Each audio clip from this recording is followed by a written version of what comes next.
Wondering what it takes to have a healthy and thriving real estate business? Today I want to share with you my GNC formula, exactly what you need to do and the ingredients you need to have a business that's moving in the right direction. Over my career, I've watched and looked at the businesses for tons and tons of successful real estate agents. I've wondered, what is the natural formula or the flow of the business that makes sense? And today I'm going to break it into 3 specific things. I called it my GNC formula for how to have a healthy business. But basically what this is I'm going to break this down with 3 different things. The first one is the G, which is lead generation. It all starts with lead generation. If you don't have leads and you aren't generating leads, then your business is dead in the water. You have to have a steady flow of people coming into your business. Now, that can come in a number of different ways, really 3 specific ways.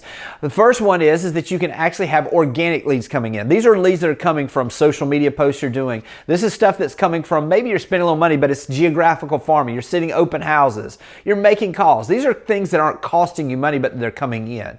The second way that you can have leads is through paid leads. Now, this can be through Realtor.com, Zillow, all of the different ways that you can pay for leads on Facebook, whatever it is that you're doing. But these are paid lead sources. This is a way that you can absolutely generate some leads. And then the last way is through referrals. This is the ideal situation we want to get to. So what is it that we can do to generate more of these referrals from our sphere of influence? What I would love for you to do, and what I'm seeing the top agents do, is they always have a top list of people. They're MVPs. Sometimes it's 10, sometimes it's 25, sometimes it's 100 people depending on the size of the business. But these are the people that are most likely to transact with them again or to refer them business. And what they do is this MVP list receives specific and strategic throughout the year touch points that give them the ability to stay top of mind. Now, this could be simple drop-bys. This could be inviting them to an event with you. This could be specifically holding client appreciation events. Whatever it is, find a way to notice and appreciate those people that are most likely to send you additional business. That's a great way to make sure that you're going to have a steady flow of leads coming into your business. So if you're thinking about it from this standpoint, what are the 3 things that you can do? Make sure that you've got organic leads coming through by activities that you're doing in your business. If you're wanting to supplement it, buy some leads, spend the money, make sure you have a program that's following up with that group. And then thirdly, make sure that you're focusing in on the most important people in your business, which are those referral bases and that sphere of influence that will absolutely give the rocket fuel you're looking for growth in your business. So the first step is generating leads, but what do you do once you get those leads? And that's where the N comes in, which is nurturing. You have to be able to nurture those leads from the time that they come into your funnel or that they come into your business or they come in that they're introduced to you to the time that they actually purchase. So what can we do in these things? A couple of things is we want to be very strategic. We want to be systematic with this. So we want to make sure that if these are buyers, that we have them set up where they're receiving property information about properties that come on the market, go under contract, or sold like that they're looking for. This is very systematic. This gives us the ability to nurture them in a way that they're getting updates consistently without you having to do anything. Also, what can we do to nurture that group? We can also, if they're sellers, set them up for homes that are like theirs, that sell in their neighborhood, come on the market, go under contract, gives them information about the thing they care about most, which is the value of their home. Also, what can we do to get systematic with this? A deal of the week where we're actually sending out information about properties, that we're in the sales business, making sure that database is receiving information about properties on a consistent basis, not just like theirs, but that we see in there, keeps us top of mind, gives us that capability to really nurture those folks. Another way to nurture these folks is to follow them on social media.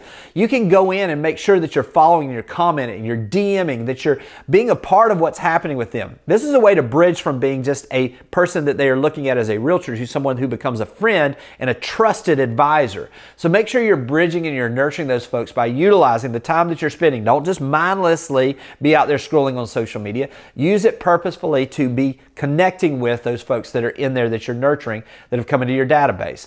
Really what I like to do and what I encourage you to do is to give a ranking to your database. Who are your A clients? Who are your B clients? Who are your C clients? Because the follow-up is different. So what I like to do personally is I like to break this down. If they're A clients, these are folks that are going to buy within the next 6 months. These are people that are hot. If they find the right place, I want to have that list about what I talked about, of having a next 10 list of those people that are most likely to buy or most likely to sell. And then I'm going to have a group that is actually going to be from 6 months to 12 to 18 months group. That is going to be my B list. These are people that are probably going to transact in the next 12 to 18 months, but they're probably not going to buy today. So what I want to do is I want to make sure that I have them categorized where that I'm consistently staying in touch with them and that I'm elevating them into the A when the timing comes for them. And then my C list is those that are over 18 months. These are people that are probably going to buy or sell in the next few years, but they're probably not ready now. I want to stay in touch with them. I want to stay top of mind. I want to evaluate them at the end of every year so that I can see, should they move into B's now, A's potentially, by consistently having that communication with them. All of these folks are receiving these automated emails with property values, or with properties that are like the ones they're looking for, or they're out there and they're getting the deal of the week, which gives them the ability to raise their hand and tell you if they've escalated to an A client now. These are all things we can do. The ones that may never transact with you, those are ones that we want to have in our database. We want to have consistent communication going out. We're really going to make sure that we're just basically focusing in on the people that are most important and most likely to transact. The last thing we want to do is let one of those A buyers fall through the cracks. So make sure you've got that next 10 list of buyers, next 10 list of sellers.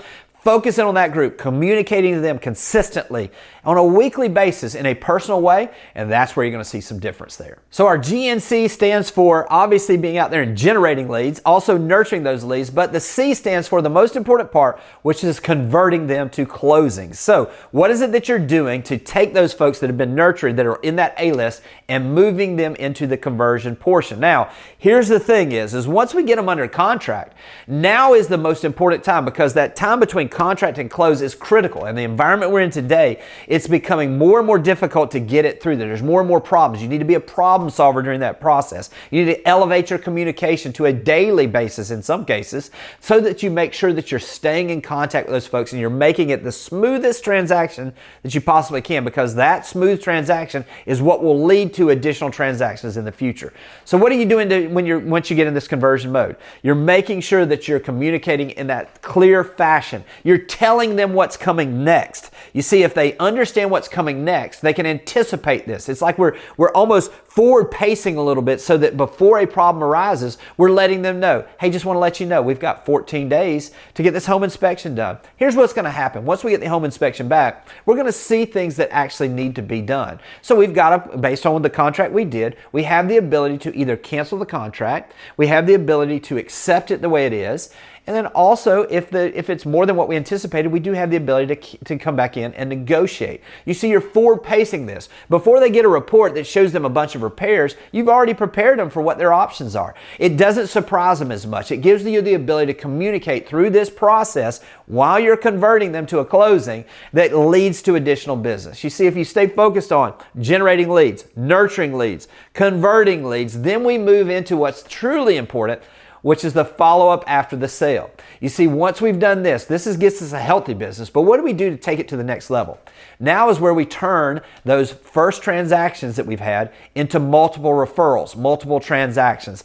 This is by the level of service we do. This is by continuing to communicate, continuing to nurture those folks even after they've purchased. This is where we build relationships that last, and we build clients for life. All of these are things you can do to see your business grow. But if you truly want to see it grow, build your relationships. Deepen the relationships you have and continue to grow new ones. If you do these things, everything else will take care of itself, and I'll talk to you soon. Thanks for watching the video. I specifically chose the video below for you because it builds on the one you just watched. I hope it's helpful, and I'll talk to you soon.